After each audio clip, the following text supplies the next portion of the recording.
జరిగినా పర్లేదు, జరగకపోయినా పర్లేదు, కానీ మన తోటోళ్ళకి సాటోళ్ళకి మాత్రం ఏం చేయకూడదు, ఏ కార్యమో జరగొద్దు. అది మన ఏడుపు. దేవునికి స్తోత్రం.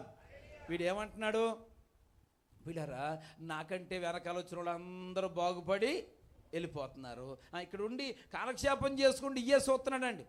నేను బాగుపడాలంటే ఏం చేయాలా అనేటువంటి విధానంలోకి రావట్లేదు. వీళ్ళరా బాగుపడేవాళ్ళని చూసి ఆడటమే. వాళ్ళు కారు కొనుక్కున్నారు, బాగానే కొనేసుకున్నారు కారు, ఎక్కడొచ్చేతున్నాయో డబ్బులు, లేవు అంటానే ఉంటారు.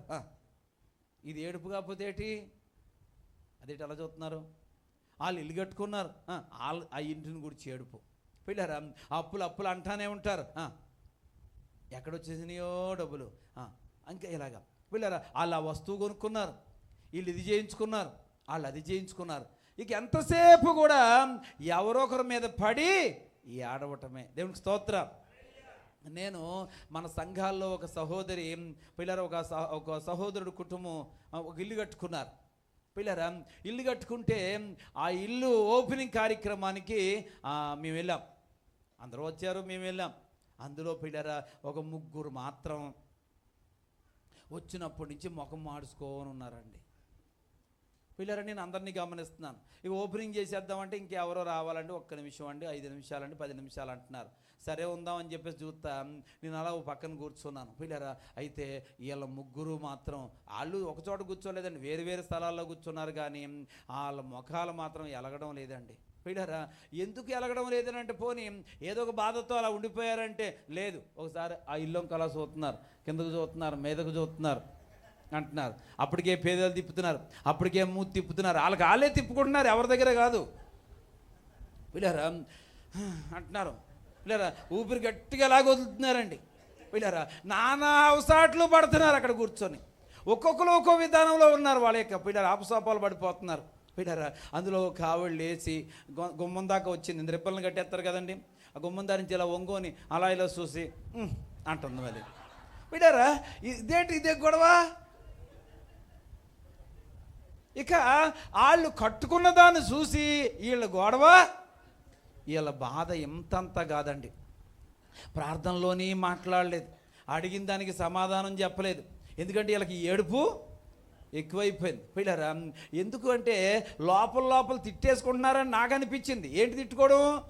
మా ఆయన గారిని ఎప్పుడు ఆయన గారు అనరు అప్పుడు, మా ఓడిని లేకపోతే మా యజమానికనో మా ఓడిననో ఈడికనో ఇలాంటి మాటలు వచ్చేస్తాయి. ఆ కోపంతో ఉక్రోషంతో వీడికి ఎన్నాళ్ళ నుంచో కట్టమంటున్నాను, వీడికంటే ఆడు ఏం పెద్దోడని ఆడు కట్టగలిగాడు. ఈసారి ఈ అమ్మగారు ఈ భవనంలో ఉంటుంది. ఈసారి నేనేమో ఇదన్నమాట అండి. లోన ఆయన్నే తిట్టుకుంటున్నారో ఇంకెవరెవరిని తిట్టుకుంటున్నారో తెలదు, కానీ తిట్టుకుంటానే ఉన్నారు. తిట్టుకొని చూస్తున్నారు. అమ్మ రంగులు బాగానే ఉన్నాయి, మళ్ళీ తిట్టుకుంటున్నారేమో. గదులు బాగానే ఉన్నాయి, మళ్ళీ తిట్టుకుంటున్నారేమో. పిల్లరా వంటగది చూసి ఇంకా తిట్టుకుంటున్నారేమో. పిల్లరా ఏ ఇంటిలోనికి అమ్మ రండి రిబ్బన్ కట్ చేసి నేనేమో హల్లెలూయా స్తుతి మహిమను ఏదో పాడపాడు లోపలికి వెళ్ళి అమ్మ అందరూ రండి అంటే ఎలాండి ఈ పక్కోళ్ళు అదే రా. ఎందుకంటే ఏడుపు ఎక్కువైపోయింది. పిల్లరా వీళ్ళు లోపలికి రాకుండా వెళ్ళే వాళ్ళని దోస్తున్నారు, కానీ వీళ్ళు ముగ్గురు మాత్రం ఏ గదిలోనికి రాలేదు. పిల్లరా అన్ని గదులు వరండాలోకి ఉండిపోయారు. చివరికి ప్రార్థనలోనే అలాగే ఉన్నారు. ఇక అన్నం తినేటప్పుడు నేను కొంచెం ఏం చేశాను అయ్యారంటే నేను కొంచెం తర్వాత తింటాను అని చెప్పేసి ఆగిది వీళ్ళు వంక చూస్తున్నానండి. వీళ్ళు ఏమీ వేసుకోవట్లేదు. ఆ ముందు వేసిందే తప్ప మళ్ళీ ఏం కావాలన్నా వద్దంటున్నారు. ఆ ముందు ఏదైతే వేసారో అదే చాలనుకొని అదే. పిల్లరా నేను కూడా అన్నాను ఏమైనా వేసుకొని వద్దండి అంటున్నారే తప్ప వేసుకుంటా లేదండి. పిల్లరా వెళ్ళేటప్పుడు ఎవరికి చెప్పకుండా పోయారండి. దేవునికి స్తోత్రం. పిలిచిన వాళ్ళకి చెప్పలేదు, నేను అక్కడే ఉన్నాను, నాకు కూడా చెప్పలేదు. పిల్లరా అలా ఏడుపు ఎంతంత కాదయ్యా. ఇక వేమన గారే వినాలంతే. దేవునికి స్తోత్రం. హల్లెలూయా. పిల్లరా ఈరోజు ఎవరిది వాళ్ళది ఎవరైనా ఎత్తుకుపోయారా? వాళ్ళ ఆస్తులు ఏమైనా కొల్లగొట్టుకుపోయారా? ఎవరినైనా వాళ్ళు కొట్టారా, తిట్టారా? చూసి వారవలేనటువంటి బతుకు. పిడారా ఎవరిని చూసైనా ఎదుగుతున్న వారిని చూసి వారవలేనటువంటి జీవితం. ప్రియ దేవుని బిడ్డలారా, వాక్యం వింటున్నటువంటి మన మనస్సు ఎలా ఉండాలి అంటే, ఎవరికున్నా నాకున్నట్లే అని భావించాలి. దేవునికి స్తోత్రం, హల్లెలూయా. పిల్లలు ఎవరైనా మేలు పొందుతున్నారంటే వారిని బట్టి దేవుణ్ణి స్తుతించు.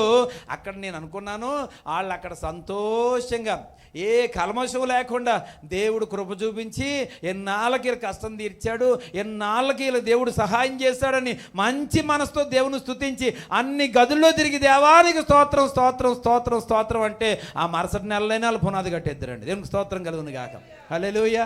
ఇలా ఏడిసేవాళ్ళు ఎప్పటికీ స్థిరమైన పరిస్థితిలోకి రారండి. ఎక్కడికి వెళ్ళినా కానీ నువ్వు ఆనందంగా ఉండు. వీడి జీవితంలో ఏమీ లేదట, చెప్పాలా, సంతోషం లేదు. దేవునికి స్తోత్రం. అపోస్తుల కార్యాలు 8వ అధ్యాయం 21వ వచనం చదువుకుందాం. అపోస్తుల కార్యాలు 8వ అధ్యాయం 21వ వచనం చదివితే,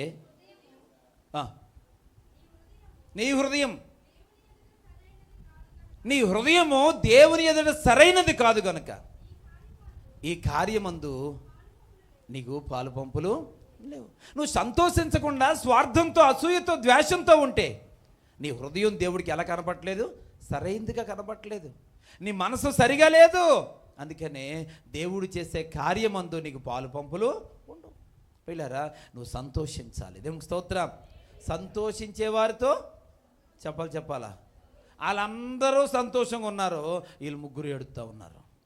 పిల్లరా, ఎందుకనంటే కొంతసార్లు ఏడ్చేవారితో ఏడవము, సంతోషించేవారితో సంతోషించం. దేవునికి స్తోత్రం, హల్లెలూయా. దేవుని బిడ్డలారా, అందరూ ఏడుతుంటే అక్కడికి వెళ్ళి పకాళించి నవ్వేమనుకోండి, మన వాల్యూ అక్కడితో పోద్ది. ఇక జీవితంలో మన మీద మంచి అభిప్రాయం ఇంకా ఎవరికి రాదంతే. మనల్ని చూడగానే ఈడు అక్కడ ఉన్న వాళ్ళందరూ ఏడుతుంటే ఏం చేస్తున్నాడు? బుద్ధి ఉందాడికి? ఆడున్నంత కాలం, మనం ఉన్నంత కాలం ఆడు కనబడగానే మనం మాట్లాడే మాట అదే. దేవునికి స్తోత్రం. పిల్లరా, అదెంత ఘోరమో సంతోషించే వారితో సంతోషించకపోవడం కూడా అంతే ఘోరం. దేవునికి స్తోత్రం. కాబట్టి ప్రతి ఒక్కరూ కూడా పిల్లరా మన జీవితంలో సంతోషాన్ని కలిగి ఉండాలి. దేవునికి స్తోత్రం, హల్లెలూయా. దేవుని బిడ్డలారా, వాళ్ళ బిడ్డలు చూడు ఎంత బాగా మారిపోయారో.